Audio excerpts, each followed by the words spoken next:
마티아스 더리우트에 대해서 소개하겠습니다. 이름은 방금 제가 말한 것처럼 마티아스 더리우트고요.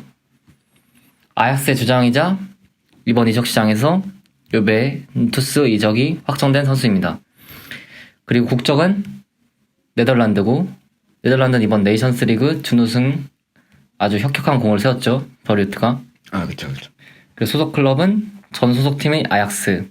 챔피언스리그 4강까지 가는데 중요한 경기에서 골을 많이 넣어주고 어린 나이로서 굉장한 리더십을 보여줬습니다. 생년월일은 1999년 8월 12일생으로 만 나이로 19세. 아주 어린 나이죠. 그리고 신장은 188cm에 체중은 89kg. 포지션은 알다시피 센터백입니다. 그리고 주발은 오른발을 쓰는 선수입니다. 데리우트의 프로필에 대해서 알아봤고, 이제 데리우트가 갖고 있는 특별한 기록들에 대해서 알아보려고 하는데, 먼저 데리우트는 지금 아약스 최연소 득점 기록 2위에 랭크가 되어 있어요. 먼저 1위가 누구냐 하면 체도르프 선수. 유명한 선수죠. 네, 이렇게 알면 될 것 같고, 되게 대단한 기록이죠, 2위면. 수비수로서 2위라는 게 진짜 대단하죠, 진짜. 네.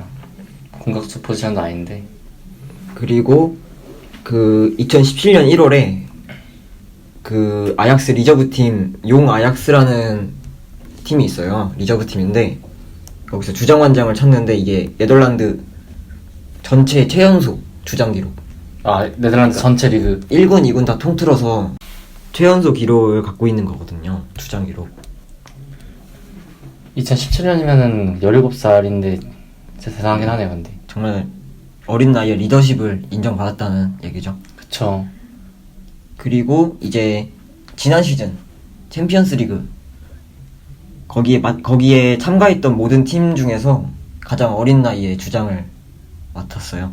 19살이죠. 모든 팀들 중에 최연소 주장. 네, 챔피언스 리그에 참가했던 모든 팀. 더리우트의 특별한 기록에 대해서 알아봤고, 이제 장점과 단점에 대해서 들어갈 거예요. 더리우트의 장점에 대해서 먼저 알아볼까요, 그러면은? 네, 장점 키워드가 있는데, 예. 일단 두 개가 있는데, 완숙된 피지컬, 그리고 침착한 빌드업이 있어요. 빌드업. 완숙된 피지컬, 어떠한 면에서 완숙됐다는 거죠? 완숙된 피지컬이, 일단 이 선수는 나이에 비해서 몸이 이미 완성이 돼 있어요. 19살이라는 나이에 나올 수 있는 몸이 아니거든요. 그렇죠. 그걸 이용해서 공중볼 경합이나 몸으로 하는 수비, 피지컬을 이용한 수비에 되게 능해서. 여기서 질문 하나 해도 되나요? 네네. 그러면은 몸으로 하는 수비에 능하면은 지능적인 수비라든지 수비 라인 조율 이런 거는 상대적으로 나이에 비해서는 좀 떨어지는 편인가, 아니면은 이게 단점에서 설명을 할 건데, 수비 조율 같은 경우는 일단 먼저 피지컬, 지능적인 수비를 먼저 얘기를 하자면, 이 선수가 공이 상대 공격수가 드리블 치면서 올 거 아니에요. 그렇죠. 이때 되게 지능적으로 몸으로 먼저 들이밀면서 하는 수비. 먼저 어깨 넣어서 하는 수비. 그리고 공의 흐름을 되게 따라가면서 먼저 선점하는 경우가 많거든요.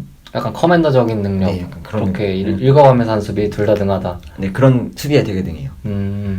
그리고 이 공중볼 경합에 되게 능해서 세트피스 경우에서도 되게 뛰어난 능력을 보이거든요. 뭐 수비 세트피스 수비 상황에서는 뭐 말할 것도 없을 것 같고, 공격 상황에서도 약간 빛을 발하는 선수인가요? 공격 세트피스 상황에서 이게 클러치 능력이라고. 먼저 클러치 능력에 대해서 얘기를 해드리면, 라모스처럼 세트피스 때 한 번의 플레이로 게임을 뒤집는 그런 플레이를 되게 많이 보이거든요. 그쵸. 라데시마에도 아주 큰 일조를 했죠, 라모스가. 그러니까 예를 들어서 이번에 챔피언스 리그 유벤투스전이랑 동점골 넣었던. 네, 그리고 토트넘전 헤딩골, 세트피스 4강전에서 이 선수가 세트피스 때 공간을 찾아 들어가서 헤딩을 되게 잘해요. 이런 능력이 있습니다. 약간 호날두랑 비슷한 헤딩. 네, 그렇게도 볼 수 있죠. 그리고 또 다른 장점에 대해서 설명해 드리면은 침착한 빌드업도 있다고 하지 않았나요? 네, 맞아요. 한번 설명해 주실래요? 제가 데리트는 네. 빌드업을 잘하는 선수로 유명하죠. 일단 네덜란드 수비수들이 전통적으로 빌드업을 잘하는 네네. 선수들이 많고, 일단 쿠만 같은 경우도 유명했고, 그쵸. 근데 데리트는 보통 수비수들의 빌드업과는 좀 약간 다른 빌드업을 하는데, 네. 빌드업으로 유명한 선수를 생각해보면 뭐 라모스, 보누치, 피케, 뭐 보아탱, 홈멜스 같이 뭐 여러 선수들이 있는데, 네. 이런 선수들도 가끔씩은 드리블을 치는데, 보통 빌드업을 할 때 그냥 거의 패스를 위주로 그 미드필더진에 보내는 그런 빌드업을 하거든요. 짧은 패스를 위주로. 그쵸. 그게 원래 약간 정석적인 패스 빌드업이고, 그런데 데리트는 패스를 위주로 하는 빌드업보다는 드리블을 이용한 빌드업을 굉장히 많이 하거든요. 근데 이러면은 되게 장점이 많죠. 패스보다 드리블로 빌드업을 한다는 거는 직접 선수를 제치고 나간다는 거기 때문에 그 미드필더 싸움에서 수적 우위를 가져갈 수 있어가지고 다른 미드필더들이나 공격진의 수적 우위를 가져가게 되면서 득점을 할 수 있는 확률이 더 높아진다는 거죠. 그 마크맨이 자기한테 붙게 만드니까. 그렇죠. 네, 그쵸. 맞죠.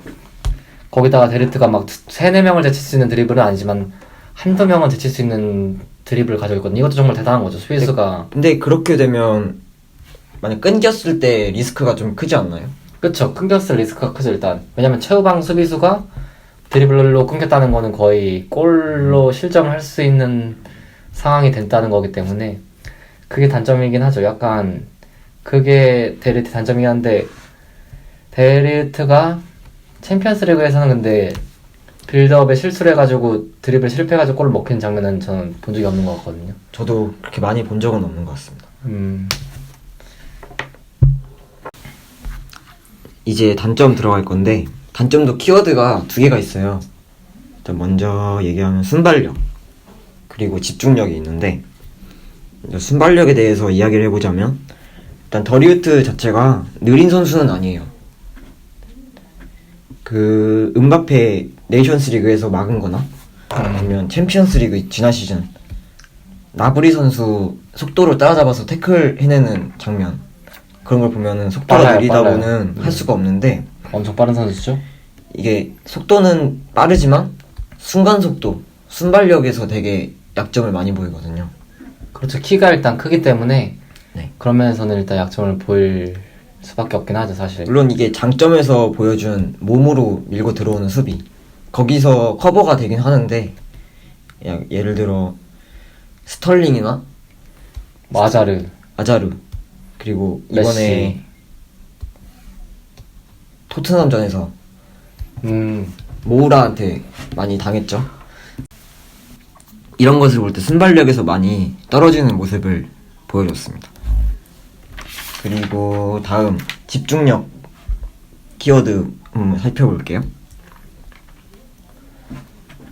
더리트가 집중력이 떨어지는 모습을 가장 크게 보여준 경기는 지난 시즌 챔피언스리그 4강 2차전이죠. 네. 그것도 앞에 설명드렸던 모우라 선수한테 헤트트릭을 당한 경기인데, 네. 1차전에서 1대0으로 이기고 2차전에서 2골을 넣었기 때문에 3점차 리드를 무려하고 있었는데, 후반전 정확한 시간대는 기억이 안 나지만 네네. 한 50분 때부터 연달아 3골을 먹혔죠. 근데 이게 진짜 토트넘의 공격을 잘해서라기보다는 그 아약스 선수단 전체 집중력 저하, 그리고 수비진에서 실수, 이런 것들 때문에 골을 먹혔는데, 그 중심에서 데리트가 많이 흔들리는 모습을 보여줬어요. 이거에 대해서 어떻게 생각하시나요? 동의하시나요? 아까 장점에서 제가 수비 조율에 대해서 설명한다고 했잖아요. 예. 이 부분에서도 수비 조율에 대해서는 좋지 않지 않았나. 맞아요. 선수 간의 소통이 안 돼 있어서 자꾸 선수를 놓치는 모습. 특히 두 번째 골에서 네. 그 골키퍼와 그 반더빅이 부딪혔던 장면. 네. 그리고 거기서 수비수들이 걷어낼 수 있었던 충분한 시간이 있었는데, 거기서 모울한테 골을 먹혔었죠. 이런 거 보면은 그러니까요. 네. 집중력도 많이 떨어지고, 근데 물론 아직 어린 나이긴 하지만, 그리고 챔피언스리그 4강 2차전이라는 큰 무대이긴 하지만, 그런 경기에서 3점차 리드를 가지고 있었는데도 그런 아쉬운 모습을 좀 보여준 면이 있었죠. 이게 또 더리우트만의 문제는 아닌 것 같아요. 그렇죠. 그렇긴 하죠. 선수들이 많이 어렸다 보니까. 아약스 선수들이 전체가 어리기 때문에 사실상 거의 20대 초반의 나이고 그런 나이라서 챔피언스 4강 올라온 선수들이기 때문에 그렇긴 하죠. 하지만 확실히 아직까지는 집중력은 그런 월드 클래스 레벨에는 도달하지 못했다 라고 저는 생각합니다. 단점에 대해서 알아봤고, 이제 더리우트가 유벤투스 이적이 임박하잖아요. 그렇죠. 그래서 그 더리우트가 유벤투스 이적했을 때 얻을 이적했- 수 있는 점, 얻을 그리고 수 있는 또 유벤투스가 더리우트에 의해서 얻을 수 있는 점. 그 두 가지를 이제 설명해 보도록 하겠습니다. 네. 더리우트가 유벤투스로 가면서 얻을 수 있는 점은 일단 가장 큰 게 저는 수비력 향상이라고 보거든요. 수비력 향상. 예. 네. 더리우트가 지금 수비를 유망주 중에서 엄청난 수비력을 가지고 있긴 한데 모든 선수 전체로 봤을 때는 그 수비력이 탑급은 아니거든요. 네, 그쵸. 그런데 만약 이탈리아로 갔을 때 이탈리아가 또 수비의 나라니까 카테나초의 나라니까 이탈리아에 가가지고 키엘리니를 상대로 대인 방어를 하는 법을 좀 더 제대로 배우면은 수비력이 굉장히 향상될 것 같아요. 또 그 이탈리아에 전설적인 수비수들 많지 않습니까? 그 네스타라든지 말디니, 뭐 바리시도 있고, 뭐 베르고미도 있고, 또 그런 선수들이 굉장히 많은데 그런 선수들이 예전까지는 그 수비수들 대인 방어를 어떻게 해야 되는지를 다 그 비법들을 내려오는 그런 게 그대로. 있었다고 하거든요. 근데 그걸 마지막으로 전수받은 세대가 키엘리니니까 데리트가 키엘리니랑 같이 뛰면서 그런 어떻게 하면 상대를 더 잘 막을 수 있을지 그런 대인 방어들과 그런 기술들을 키엘리니한테 배운다면은 수비력이 엄청나게 상승할 것 같고요. 네. 또 이번에 부폰이 또 그 유벤투스를 복귀하지 않습니까? 네, 복귀하죠. 부폰이 제가 알기로는 제가 지금까지 본 축구 선수 중에서는 그 골키퍼 중에서는 가장 수비라인 조율을 잘하는 선수예요. 부폰보다 수비라인 조율을 잘하는 선수는 제가 카샤스도 보고 올리버 칸도 보고 데이아 노이어 많은 선수를 봤는데 수비 라인 조율을 하는 거는 부폰보다 잘하는 키퍼가 없었어요. 근데 데리트가 수비 라인 조율을 하는 법을 부폰한테 배우게 된다면은 대인 마크 능력에서도 그렇고 수비 라인 조율에서도 그렇고 엄청나게 그 수비 능력이 향상되지 않을까 하는 그런 생각이 있고요. 또 멘탈적인 면에서 보자면은 데리트의 위닝 멘탈리티가 굉장히 상승하지 않을까 생각하는데 네. 이탈리아 선수들이 굉장히 강철 같은 멘탈을 가지고 있는 선수가 되게 많거든요. 근데 예를 들면 칸나바로 선수가 있는데 네. 그 2006년 월드컵 때 그 프랑스랑 결승전에서 승부차기를 하는데 그 승부가 끝날 때까지 칸나바로가 절대 표정을 풀지 않았거든요. 그리고 마지막에 그 키커가 성공시킨 다음에 그때서 웃는 걸 봤는데 그걸 보고 진정한 멘탈이 저런 멘탈이구나라는 걸 느꼈는데 그런 멘탈을 이탈리아 선수들이 가지고 있는 멘탈을 데리트가 이제 배울 수 있지 않을까. 그 유벤투스를 감으로써 이게 데리트가 얻을 수 있는 장점 같고 또 이제 데리트를 얻음으로써 유벤투스가 얻게 될 이점은 이 유벤투스가 데리트를 영입하면서 얻게 될 점에 대해 설명을 하자면은 일단 이번에 알레그리 감독이 해임되고 이제 사리 감독이 유벤투스에 부임하지 않았습니까? 그런데 네. 사리 감독의 전술 사리볼의 핵심을 살펴보자면은 그 선수들 간의 간격이 되게 좁아요. 찾아볼 수 있죠. 그쵸. 간격이 되게 좁고 라인을 올리는 압박 축구를 하는데 이때 선수들 간의 간격이 되게 좁다는 거는 선수들 간의 패스 플레이를 되게 유기적으로 할 수 있다는 뜻이거든요. 네. 간격이 좁으니까. 간격이 넓으면 패스가 안 된다는 건 당연히 알 수가 있는데 그래서 그 패스 플레이의 중심이 되는 선수가 두 선수가 있는데 그 수비형 미드필더 자리에서 뛰는 그 조르지뉴 선수랑 그 예전에 나폴리 때 네네. 그리고 센터백 자리에 있던 쿨리발리 선수.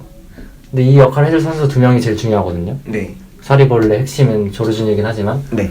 이 역할을 해줄 수 있는 선수로 그러니까 유벤투스가 데리트를 영입한 거죠. 데리트의 빌드업 능력, 그 패스적인 부분도 그렇고 드리블적인 부분도 그렇고 네. 이 빌드업이 최고라는 건 다 알고 있으니까 그래서 유벤투스가 데리트를 영입을 한 거고 그리고 데리트의 또 다른 장점이 세트피스잖아요. 네네.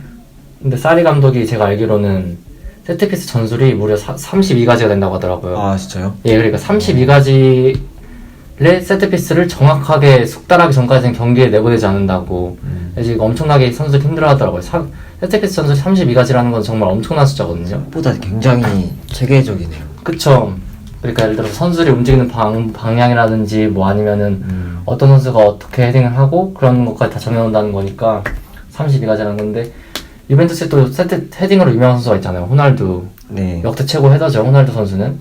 그리고 키엘레인 선수도 헤딩을 되게 잘하고, 이런 선수들과 같이 데리우트가 유벤투스에 가게 돼서 그 사리 감독의 세트피스 전술을 많이 그 훈련을 한다면은 또 엄청나게 활약을 하지 않을까. 중요한 골 많이 터뜨리지 않을까. 이게 유벤투스가 얻을 점인 것 같고, 근데 약간 우려되는 점이 있긴 해요. 근데 사실 데리우트가 달리기가 빠르긴 하지만, 그러니까 사리볼이 라인을 너무 많이 끌어올리기 때문에 그 생기는 뒷공간을 데리우트 혼자서 커버를 할 수 있을지가 약간 의심스럽긴 한데, 네. 그것도 약간 지켜보면 될 것 같고요. 이런 점들이 유벤투스가 얻을 점이긴 합니다. 데리우트를 가져감으로써 세트피스가 충분히 강화되고, 그리고 빌드업적인 능력이 아주 많이 필요하다는 거. 지금까지 데리우트에 대한 영상이었고요. 이것으로 이번 영상을 마치겠습니다. 시청해주셔서 감사합니다.